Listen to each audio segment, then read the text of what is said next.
ওহে প্রিয়, ওহে বন্ধু আমার, মৌলানা জালালউদ্দিন রুমি বলেছিল, স্রষ্টাকে পাওয়ার অসংখ্য পথ রয়েছে। আমি প্রেমকেই বেছে নিলাম। অবশ্য একথা বহু বিসর্জনের পরেই বলেছিল। হৃদয়ে যে ক্ষত আর বিসর্জনের স্তূপ জমা হয়েছিল, তা 12,000 কিতাব লেখার ব্যক্তিই জানে। অথচ তাকে তুচ্ছ করে ফেলে দিয়ে বলেছিল, শামস তাবরেজের সান্নিধ্যে যদি আমি না যেতাম, আমি মৌলানা জালালউদ্দিন রুমির সমস্ত অর্জনই যেন অস্তিত্বহীন, অসম্পূর্ণই রয়ে যেত।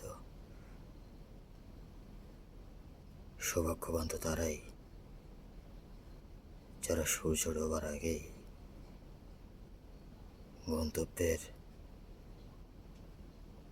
কাছাকাছি অথবা গন্তব্য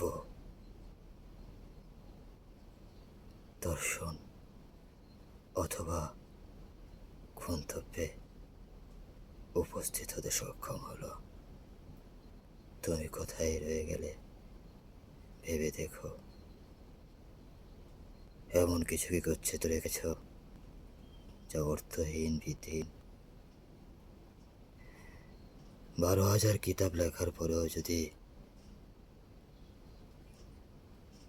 তা অস্তিত্বহীন হয়ে যায়, তবে তোমার পাণ্ডিত্য থাকবে তো?